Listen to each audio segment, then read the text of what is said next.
Hello, BookTube. In the midst of all the other BookTube events going on this summer, Jim at Mystery and Mayhem has created a new event, Private Eye in July, where in the month of July we read private eye novels, private eye short stories, private eye fiction of some kind or other, with the stipulations being the type that you would expect. Your private eye is not part of official law enforcement. He's not part of the government. He works on his own. He seeks or accepts clients. He works for pay. So he has a quasi-official standing at best. In a lot of private eye stories, the private eye is viewed with suspicion or even outright hostility by actual law enforcement. And I want to talk a lot about private eyes in the month of July. I want to talk also about the genre just in general. I, of course, want to make windy Jesuitical videos about what it is that we mean when we talk about private eye fiction.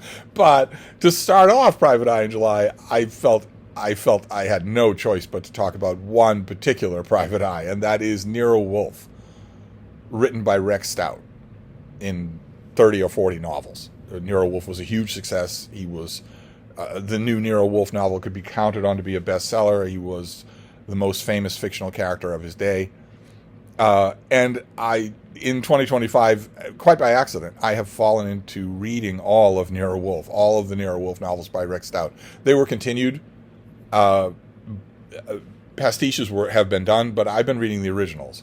And I've been reading them in order. I read them in order, and I have been pondering them. I've been going back and chasing over certain details. It's been enormous amounts of fun. Just an enormous amount of fun. So I thought I would kick off Private Eye in July, of course, by talking about the private eye that I've been alluding to for the whole of 2025 so far. Nero Wolfe is a private detective. He has a private detective's license. He owns a brownstone in New York City. And he doesn't like to leave it. He weighs close to 300 pounds, or maybe even a little more, depending on what story we get him in. He doesn't like to move much at all. He sits in his office for a while. He doesn't like to work. He doesn't like to use... He is a genius. We are told this, that he is a genius. And we see it amply demonstrated. A genius in a private eye story or a detective story will be someone who sees the same things you do, but puts them together faster and better. But Wolfe doesn't like to do that. He is an orchid fancier. He has 10,000 orchids up on his roof in a greenhouse. He keeps an orchid specialist in his house that just lives there, tends to the orchids all day long. He is a gourmand. He has a private chef who serves him delectable meals. He gives a lot of attention to his meals as well. But he never goes out on cases. He doesn't examine the locus in quo for shell casings or anything like that. For that, he has Archie Goodwin, a young man, younger than Nero Wolfe, considerably thinner, in perfect athletic shape, handsome, self-confident, who works with Wolfe. He also has a private eye license, and he does the legwork. He goes out and examines things. He goes out and gets involved. He goes out and brings people to Wolfe so he can interrogate them. He doesn't go to them himself. He tells Archie, go and get them. And Archie has a great deal of success with this, especially if they're a beautiful young woman. Nero Wolfe is always twitting Archie about how successful Archie is with beautiful young women who always fall for him, or almost always do. And I started out these books I read them on and off without paying much attention. Back when I didn't really care all that much about mystery stories, didn't really care that much about private eye stories. I read them because they happened to cross my plate, but I didn't spend a lot of time on them. At the time, I was spending all of my time on the classics of ancient Greece and Rome, so I didn't pay much attention at all. But I read them here and there. I knew what the basic lay of the land was. This reread has been eye-opening for me, and I decided to start with the first book, which is Fer-de-Lance.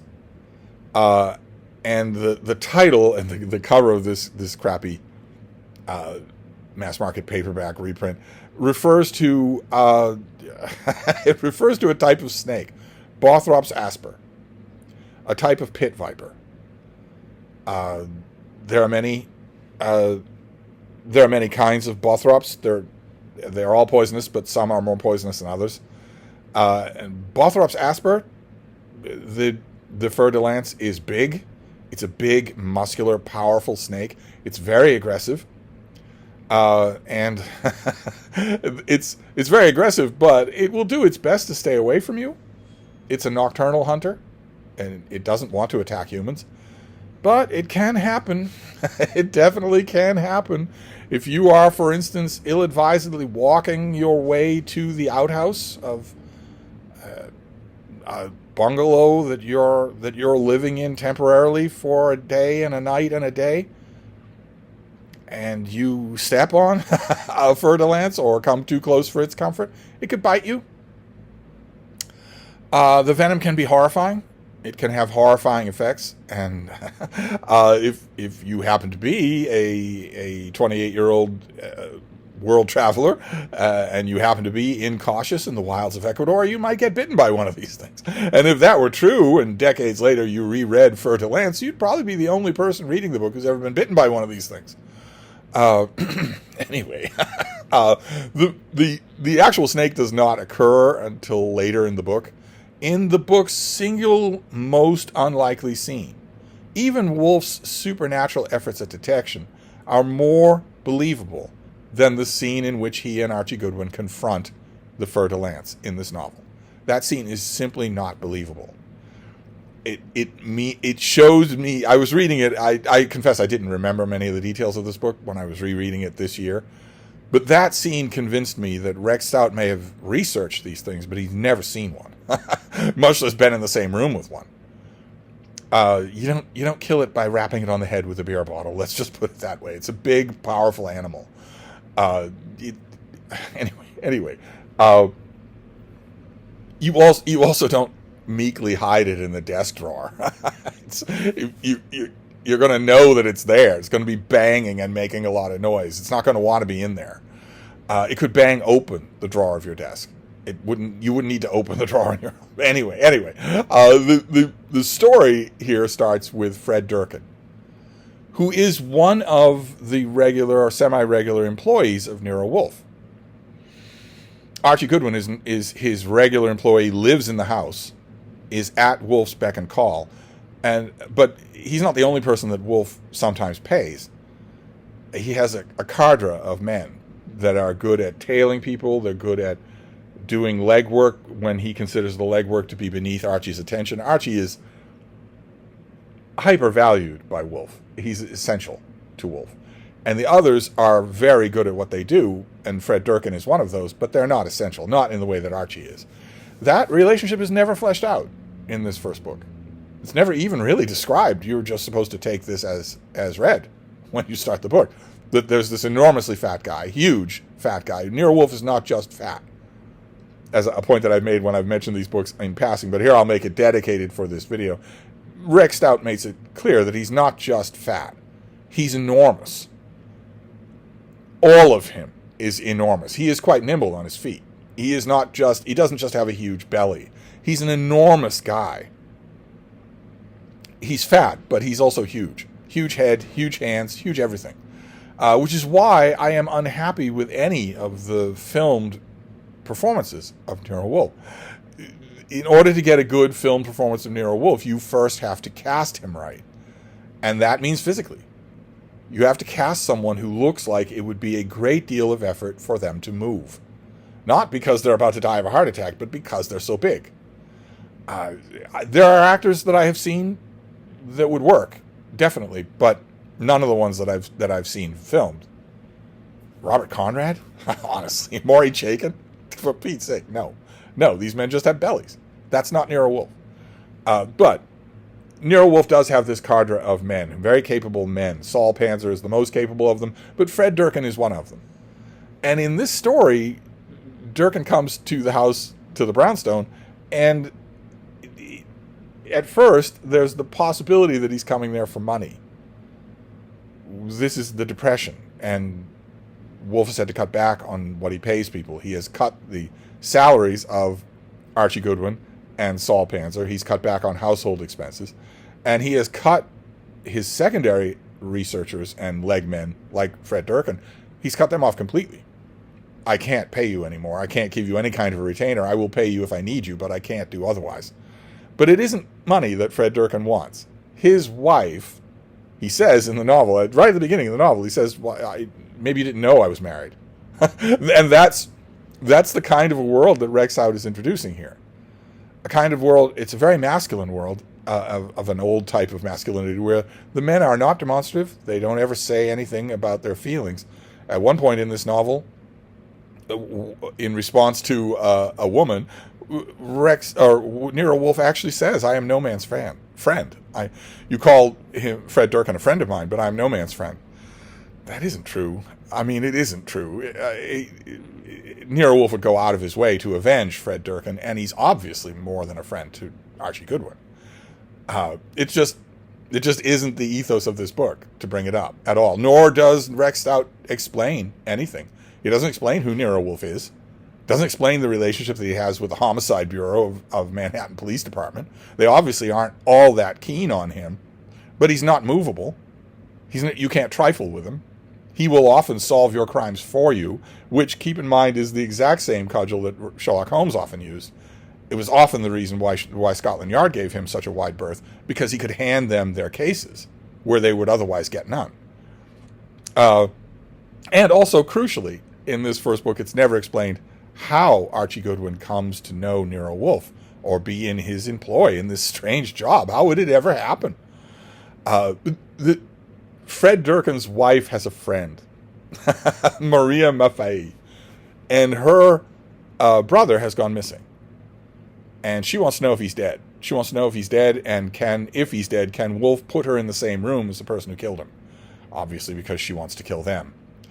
And you think when you're starting off that is going to be the bulk of the book. But one thing I've learned from reading Nero Wolfe novels is that Rexhout loves to pile on stuff. It makes it easier for him to throw you curveballs. It makes it easier for him to totally surprise you. This is an author who can totally surprise you in the course of a novel, and not with a dumb jump scare. I love it myself. And seemingly unconnected to Maria's brother is a man named Peter Barstow. He's a college president, and he dies apparently of apoplexy on the golf links. And Nero Wolfe knows right away that isn't true. He knows right away and announces to the world enigmatically that he has been murdered. You are not given to understand why Nero Wolfe would think that, nor is Archie Goodwin. Wolfe is often mysterious, even to Archie Goodwin. Plenty of times he has footwork that he wants his other men to do. He will call them to his room, or he will get on the phone with them and tell Archie to get off the extension. And we don't learn what those instructions are until we see the fruit they bear. It leads to, in this novel and many later novels, it leads to Archie often wondering, can I figure this out? Can I follow this guy? It's never actually possible to do. Nero Wolfe, he is insufferable, he is pompous, he is often rude, he is lazy, incredibly lazy, but he is a genius. He has that extra thing that even really smart people don't. It's been remarked, I'm sure, by other people. I have been studiously avoiding reading the introductions to the Nero Wolfe novels that I read. The later ones all have sententious introductions. I've been studiously avoiding reading them. But nevertheless, it has been observed that under normal circumstances, Archie Goodwin would be the star of this book. Archie Goodwin is the typical private eye. Fast-talking, smart aleck with the police, really good with the ladies, handy with his fists, goes armed, isn't dumb at all, easily can solve most mysteries. It's only this gigantic floating dirigible of Nero Wolfe that changes the color of the book. And I wanted to read you a passage here. I think I only have one passage to read you.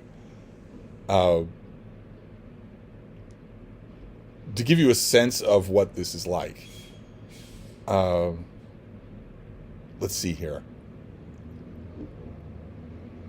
I've got a few passages. All right, let's see here. I want to give you just a few items here. At one point, Nero Wolfe tells someone, "People often find it difficult to think in my presence. I do not leave enough space," which is really kind of neat.